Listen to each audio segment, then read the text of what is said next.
What's up? How you doing? Here we are. Beautiful night tonight. Beautiful night. Although it's been raining, today did not rain. Today was nice and dry, but it rained pretty much all week. Began on Monday, and when it rains, especially on a Monday, I think of the Carpenters. That song, "Rainy Days and Mondays Always Make Me Cry."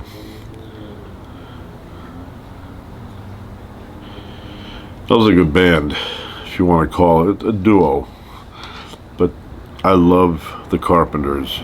Just something about the style. Good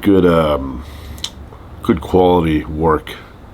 Karen's voice, just like smooth butter. That song, "Rainy Days and Mondays," beautiful song. All their songs are really, really nice. Got the song "Top of the World." You want to get up and, sing along with that. Very sad, Karen Carpenter. But life. When I was a kid, I would be, and this is all, fall time feeling, that fall time in the air, Carpenters playing in the background, and get the windows open, nice breeze coming in with the smell of foliage, leaves.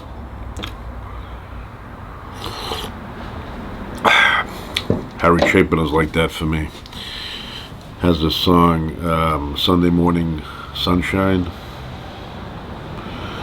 When I hear that, it brings me back to those days, fall time, a little bit of a breeze going in my room, radio playing that song. "You brought your Sunday morning sunshine here into my Monday morning rain." Similar theme. It's a good tune.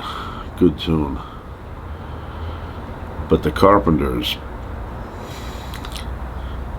yeah, they don't make musicians like that anymore. I mean, I've said this many times because I've opened myself up to today's music. I appreciate it, I mean, I gave it a fair shot, and there's good stuff, and there's, mediocre stuff, just like the old days, But yeah, the old days had a bit more of that emotional touch, But I listen to all the stuff now. I listen to everything. 102.7.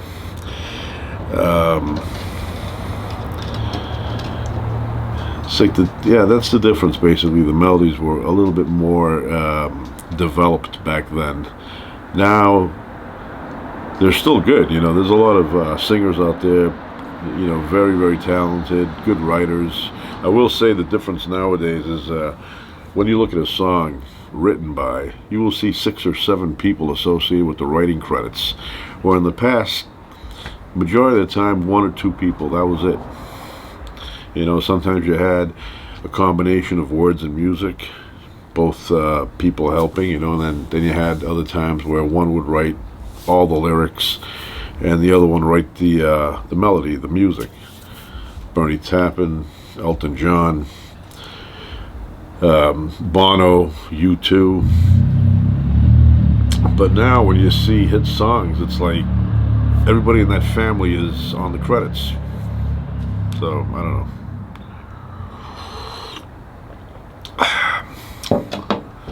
But I am aware of the new stuff. A lot of people, they're not aware. They're my age, and they say, today's music sucks.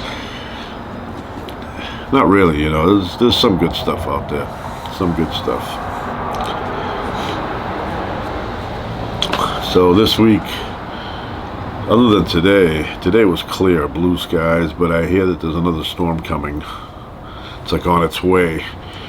It's out in the Pacific right now, and it's heading this way. We had an avalanche up north. People got trapped. Some of them got rescued. I don't know what the latest is now, if they all got rescued, but yeah, that's tough. All that snow. 8 feet of snow fell last week up in the mountain area. 8 feet. And, eventually anything could set it off. A little breeze, a little, thumping. Earthquake would definitely an earthquake would set that off.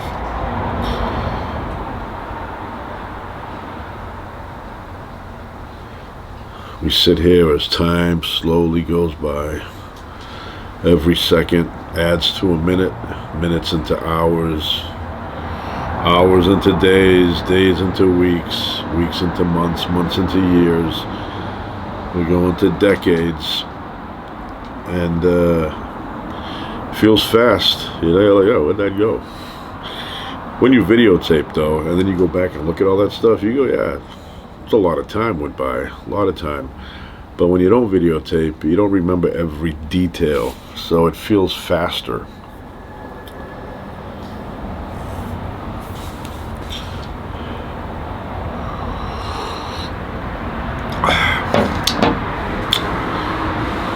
I was reading about skunks.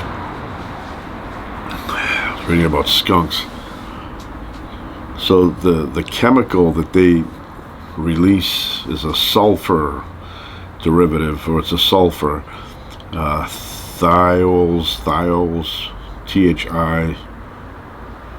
THILOS or OLS. I think it's OLS. Yeah, the skunk controls the spray. But I don't know why that's a weapon. I mean, like, let's say I was hungry and I was into eating skunks. I don't really think that would deter me. It's not like it smells like ass. Where you go, oh, I can't take it. It's just a weird smell, and they use a derivative of that chemical to add to natural gas so you can smell it. That's why it smells like rotten eggs. It's the same thing. It's sulfur. And you wonder, is that an aphrodisiac for skunks? They smell that and they go, there's another skunk around. Here in California, I don't see many skunks. Every once in a while, I will smell a skunk. Like a little breeze will go by, and I go, is that in the backyard? But on the East Coast, I remember like being on the highway on the East Coast, and a skunk lets the mist out, and you could smell it for like a couple of miles. You're driving it, it's picking it up. And they say the human nose is extremely sensitive to the smell of a skunk. They say it can pick up parts per trillion, not billion, trillion. That's why a small amount in your clothing or whatever is easily picked up, no matter how many times you wash it. So they say hydrogen peroxide, liquid detergent, and baking powder or baking soda. Mix that into a solution and wash with it. Takes off the smell. Doesn't mask it, removes it.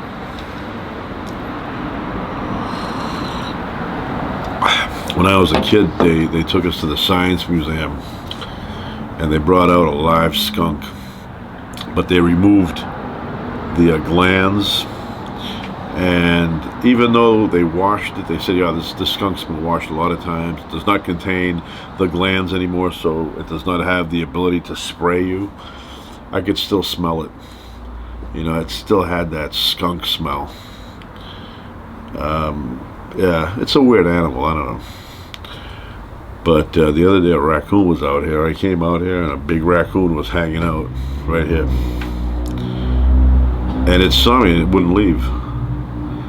It did not have rabies. It was not a sick raccoon. It was okay, but probably people feed it and it's used to it, so it was waiting for me to give it like a steak or something.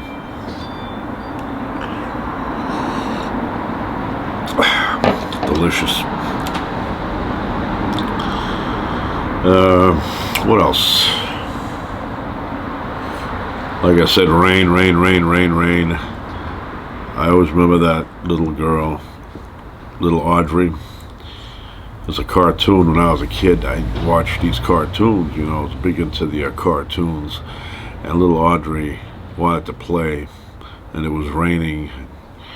She said, I can't. She goes, I got to complain to the rainmaker. So somehow she went up to the rainmaker, And she said, "Can you please stop making it rain?" And he goes, "Are you sure you want that?" She's, "Yes." So she goes back. It's nice and sunny. But once again, nobody told them to go to the extreme. Okay, you can let it rain at night when I'm sleeping. So he let it dry out completely. And everything was dying. There was this flower, a dandelion, and it needed water. And she ran inside, and she had a glass of water for him. And she ran to give him the water. She tripped, spilled. And then she realized why rain is necessary. Yeah, I don't really have an issue with the rain. Go to the mall. When I was a kid, you'd go to the mall if it rained. Mall was fun back then. Now, you say go to the mall, they're like, what are you buying there? When I was young, we didn't go to the mall for shopping 80% of the time. We just went to see who was there, walk around a little bit. My favorite time to go to the mall, back to school shopping. Had that, it was still kind of warm outside, and then you'd go in the mall had the AC cranked up, and you had that sensation like you were getting fresh, brand new stuff, the clothing. I remember buying pants. You know, my father would be like, "What do you need?" I said, "I need some pants." So he'll get the pants. So I'd get the pants, bunch of shirts. Everything was brand new, had that new clothes smell. Then next step was like pens and pencils and things you didn't need, like pencil sharpeners and that big contraption with the notebook and folders and stuff that you thought, you know, that would make you do well in school. Always buying extra stuff. About a week and a half in, you're like, I don't need that stuff. Always losing pencils. I remember pencils, I mean, I don't know, I made them disappear. You know, every day I had to get a new pencil. And embarrassing. I mean, people my style always had to ask for pencils. Got a pencil I can borrow? You know, teacher always like, "Oh, where's your pencil?" I was like, "I don't know. I had it here yesterday. It's not here." Every day I needed a new pencil. Sometimes it would disappear a couple times in a day. Disappear. And my teacher would say, "Why don't you ask your neighbor? Anybody have a pencil they can loan him?" I should have been the guy that had a big shoebox full of pencils. And that would get me by like a year. Yeah, I don't know where they would go. They would just disappear. And then I get into the habit of breaking them. You know, you put it in between your, you know, your fingers, and then you slap it on your leg, and you'd break it. Got to the point I got really good at it. I couldn't find more pencils to break. You know, I was doing 2 at a time. But and then eventually you do too many of the breaking of the pencils, and your middle finger starts to hurt. Then you can't wait for it to heal. You know, but I was breaking pencils all the time. But even before that, I was losing pencils before that. I don't know where they were going. I was like Mr. Magoo with pencils. I had a friend that he'd steal pencils from the school.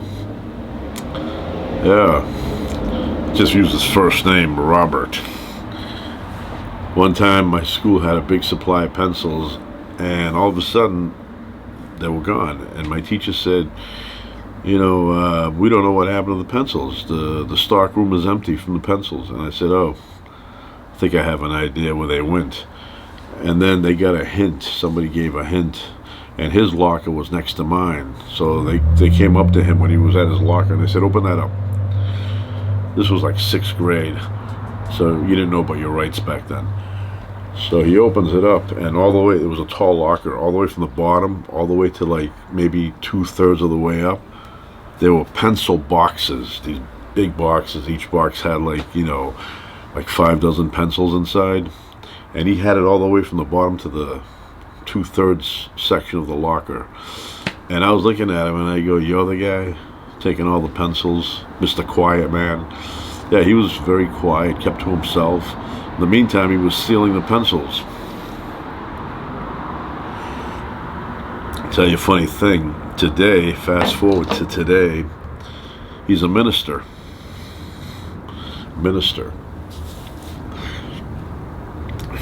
But I wouldn't, you know, bring it up again. to him. Yeah, we're talking, hey, he was a kid, little kid. People change. Nobody's the same. I mean, you may have certain things that are the same, but who's the same when they were in the 6th grade till now? Big Airplane.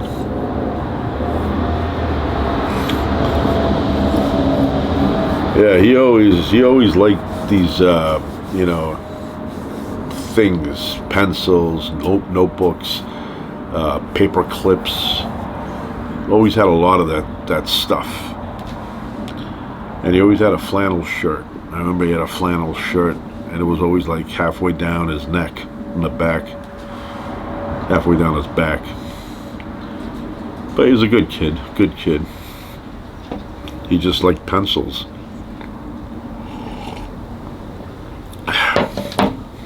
But yeah, I was always, running out of pens. Ink was always not coming out. It was like, my pen ran out.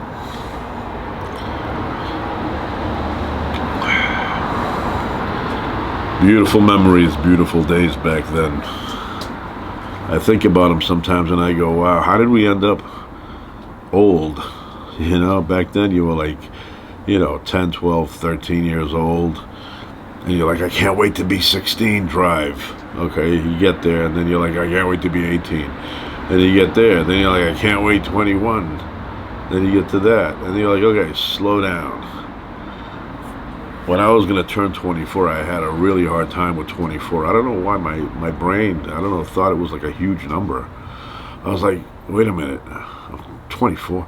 That was the only time that ever happened to me. After that, 25, I was fine. Actually, 25 was a nice age for me. I felt solid. I felt like I was in my prime. Everything was going well. 25 was a good number, easy to remember. 4 of those equal 100.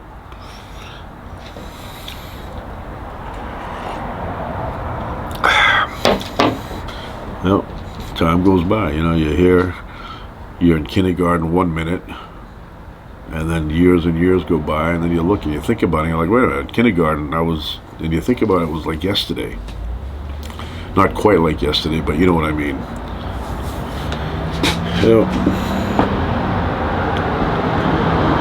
All the little changes throughout your life, and it adds up to this moment right now. And this moment is soon to be over. It's over.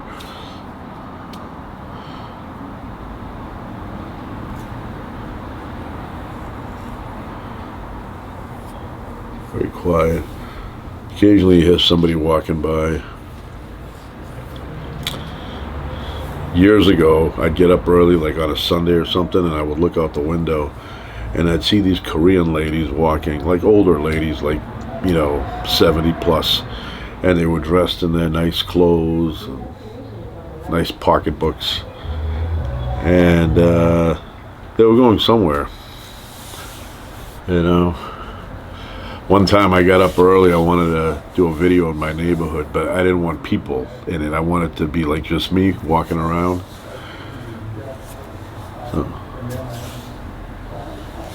So I got up at like 5 in the morning. Sun wasn't up yet. I'm gonna go in my neighborhood, walk around, shoot some video, and wanted to have the theme of Saturday Night Fever playing, right? Theme song. So I get up, I'm walking around, and I'm looking around, there's people out there. People jogging, people walking their dogs. I couldn't get a good shot with nobody in it. So I said, forget that. So I ended up going to Williams, Arizona, and I shot the video there. And I got up at 5:30 there, and there was no one. It was just me. Just me. I walked the whole town. I had the Saturday Night Fever, Staying Alive, playing in the background, and I recorded the video. You can find the video on my channel. Williams. I forget what I called it. I don't know if I called it Staying Alive, or if I called it Williams, or or if I called it Walking Around in Williams. It'll pop up.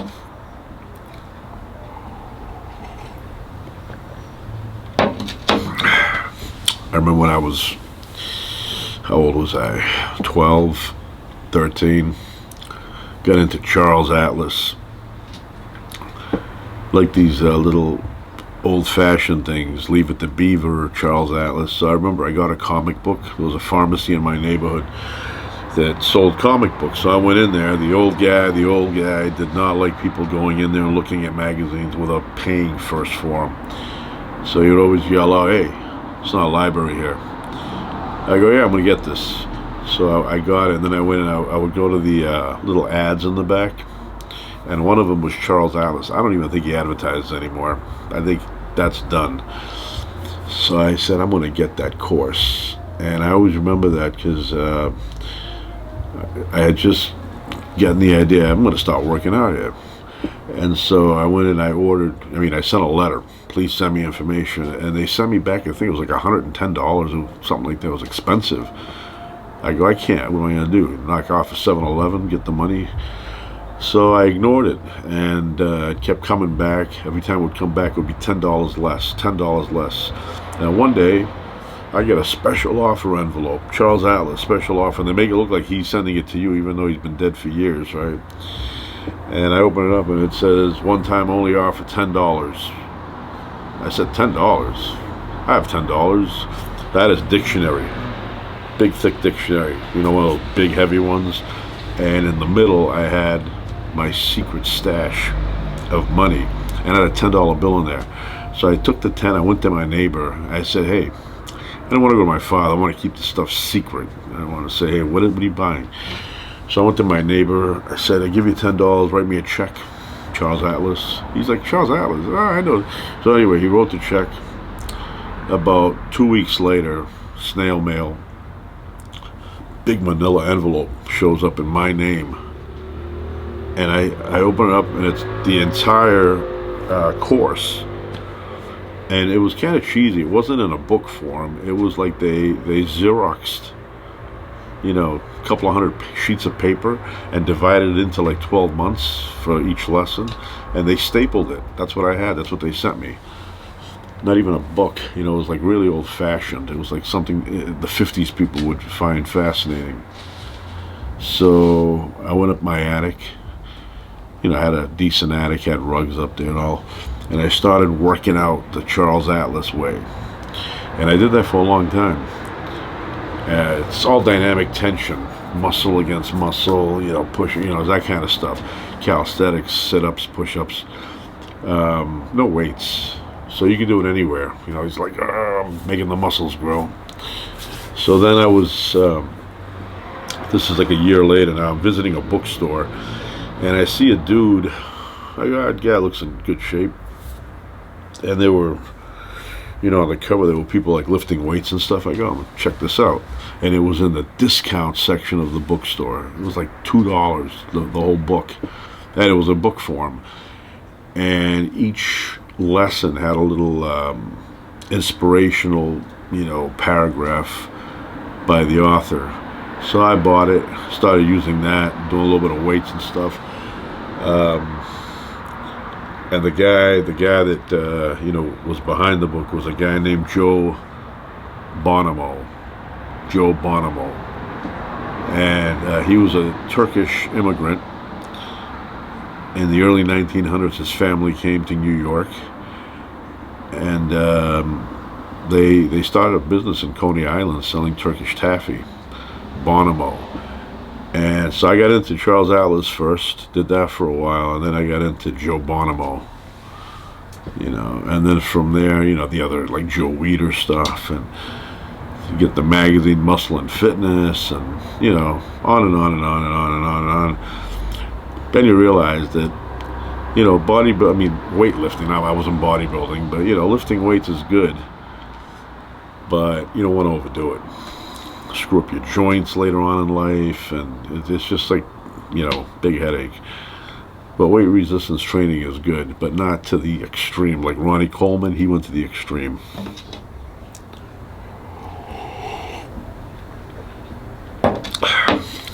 So yeah, those were the days. Charles Atlas, very excited too. They sent me the vitamins. I didn't even order the vitamins. They sent me the vitamins, and then they had this thing where automatically every month they would send me a new bottle. And I remember it was $9.95, and they had a picture of Charles Atlas flexing in the front. They were big brown ones too, huge vitamins. And I ended up writing him a letter. I said, hey, unless I order these, stop sending them. I'm a kid. I'm a kid. I'm going to come up with $10 every month. I got other expenses. So they stopped. And I didn't take them after that, Just take Flintstones.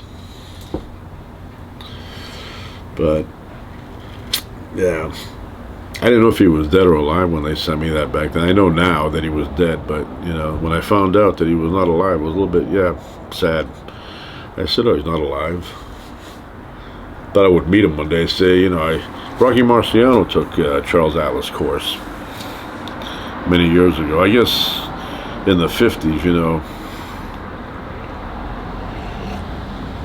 Charles Atlas, very popular. Charles Atlas, Angelo Siciliano.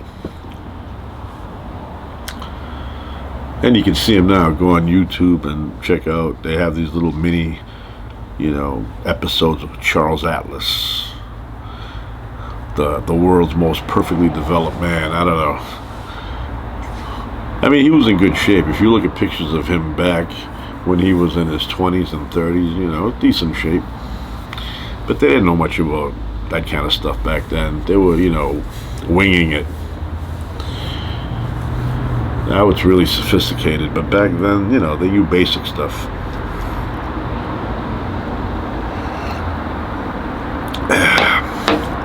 Anyway, what else? That's about it, really. Another day, tomorrow we begin again. We do the whole routine, and then we end up like right now. Yeah, in the morning when I get up at 5:55 in the morning. And I'm like, yeah, here we go again. Here we go again. And then you kind of, you wake up and you're alert. You're like, okay, I don't have to go to bed again. But that annoying feeling, when you're nice and, your body's like really relaxed and you're sleeping and then you hear, and you got to get up. It's very annoying. But once you're up, you're up.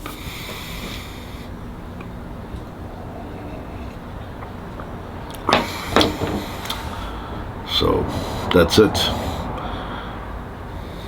That's it for now. Ciao.